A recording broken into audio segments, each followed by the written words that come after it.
Então, vamos começar assim falando do químico que trouxe para a gente essa estrutura, né? Que é o Gilbert Newton Lewis. Ele é de Weymouth, dos Estados Unidos, né? E ele foi professor de Fisicoquímica no Instituto de Tecnologia de Massachusetts, certo? E foi ele que trouxe para a gente a, vamos falar assim, a teoria que a gente utiliza e os métodos que a gente utiliza, né? Primeiramente, Lewis propôs o conceito das ligações covalentes, né? Em que os elétrons eles são compartilhados entre dois átomos e podem ser compartilhados, né? E a partir disso ele desenvolveu um modelo que consiste na representação dessas ligações entre um átomo e outro, mostrando assim a ligação entre uma molécula e um por traço conectam os dois elementos e o par de elétrons compartilhados ali, né? E os pontos nessa estrutura dele, ele representa os outros elétrons da camada de valência ali. Aí para falar dessa estrutura de Lewis, a gente vem falar primeiro do que é, né, a camada de valência. A camada de valência é a última camada eletrônica do átomo, ou seja, a camada mais externa. Assim, de um modo geral, a gente sabe que a quantidade de elétrons na camada de valência, a gente consegue analisar e saber qual que é a camada a quantidade de átomos dessa camada a partir da análise da tabela periódica, que ela é toda organizada ali, né? Os elementos da família 1A, no caso, como hidrogênio, possuem apenas um elétron na camada de valência. Os da 5A, como nitrogênio, tem 5 e assim sucessivamente, quando vai subindo a escala ali das famílias, certo? Só que para isso, ele criou a regra do óctio. Essa regra do óctio, ele estabelece que os átomos, eles se ligam um aos outros na tentativa de completar essa camada de valência. Então, esse nome, regra do óctio, surgiu justamente porque, assim, cada átomo ele tende a estar estável a partir do momento que ele tem na sua camada de valência 8 elétrons. Então, para atingir a estabilidade sugerida nessa regra do óctio, cada elemento precisa ganhar ou perder ou compartilhar, né, elétrons nas ligações químicas. Dessa forma, eles adquirem 8 elétrons na sua camada de valência. Então, assim ele vai fazendo. E a estrutura em si, ela vem para discriminar e demonstrar isso no papel. Então, é isso. Muito obrigado aí pela atenção. Ligações químicas, eu vou falar especificamente sobre ligações iônicas. Na verdade, essa parte não era para mim estar falando, só que um participante do grupo não participou, e aí eu vou resumir aqui mais para não ficar sem estar explicando essa parte das ligações iônicas.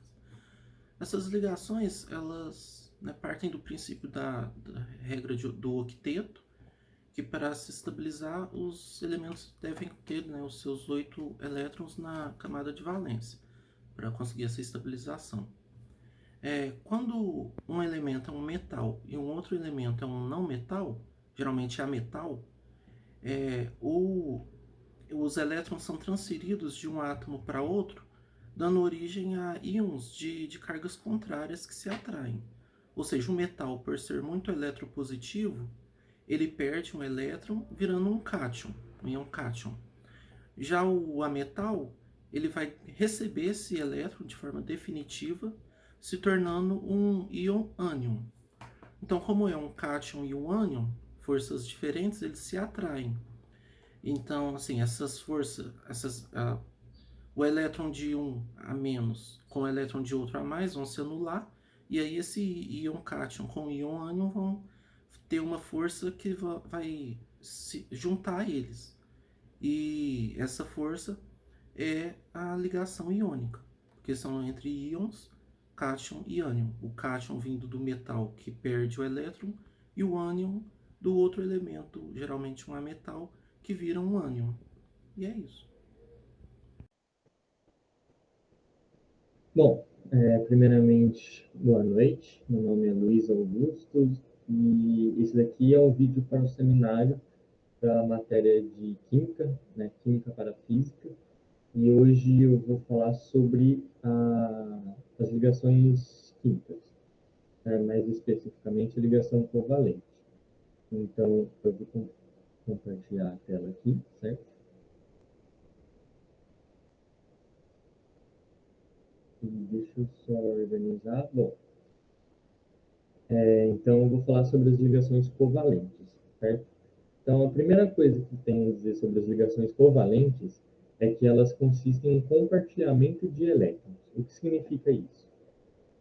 Aqui eu tenho um exemplo do átomo de cloro, certo? Com seus 7 elétrons na camada de valência.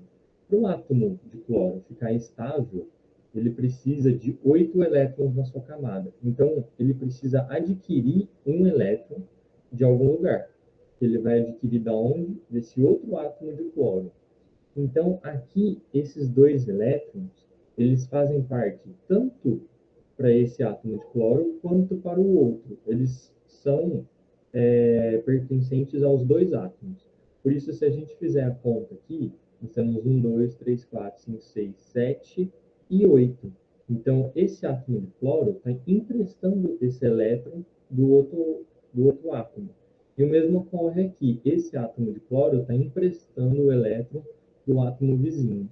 E esse emprestar elétron é o que faz a ligação química, que é a ligação covalente. Então, outra coisa sobre a ligação covalente é que os átomos envolvidos nela precisam ser ametais ou hidrogênio.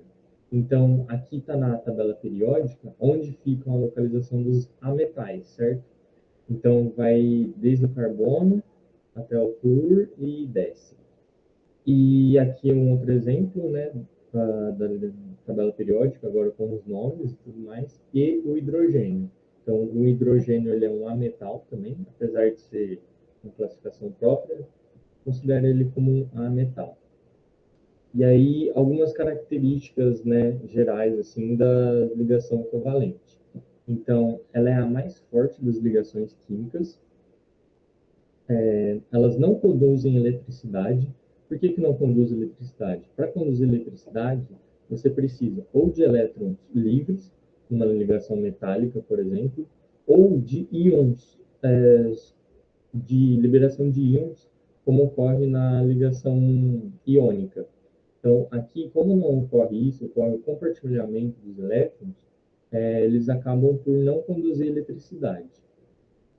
Tem grande estabilidade, por isso que, como eu citei o exemplo do cloro lá, ele ficou com 8 elétrons na sua camada de valência, ficou bem estável. Então, as ligações covalentes, em geral, têm grande estabilidade, têm alto ponto de fusão e ebulição, por conta dessa grande estabilidade. Se a ligação ela é muito forte, é difícil você quebrar ela, como ocorre na fusão e na ebulição. Então, elas tendem a ter alto ponto de fusão e ebulição. Você precisa de muita energia para quebrar essa ligação. E alta dureza. Um exemplo disso é o diamante, né, um dos materiais mais duros que existem. E o diamante é o arranjo das ligações covalentes entre carbonos. O carbono é um ametal. Então, são essas características das ligações covalentes. E é isso. Acabou? Agora tem que parar.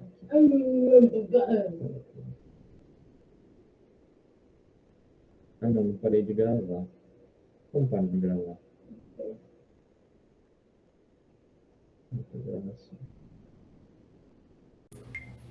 Boa noite.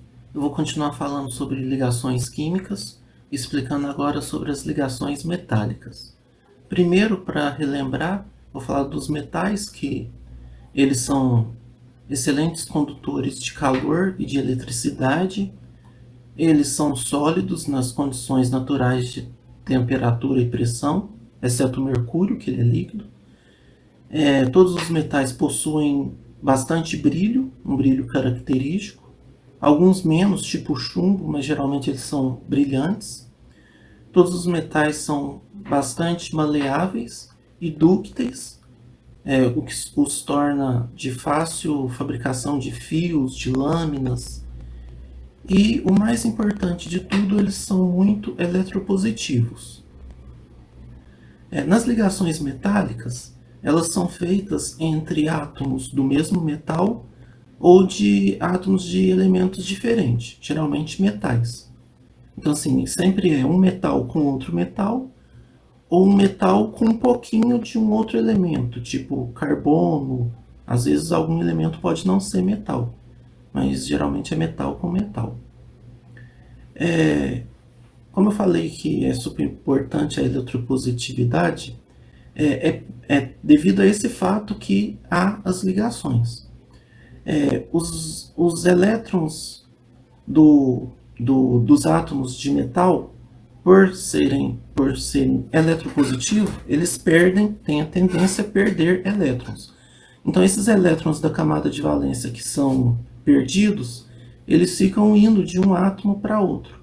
E aí, nessa movimentação que é desorientada, cria uma força de atração, resultado desses elétrons e os cátions, porque assim que ele perde um elétron, ele se torna um cátion, e aí essa atração gera as ligações metálicas.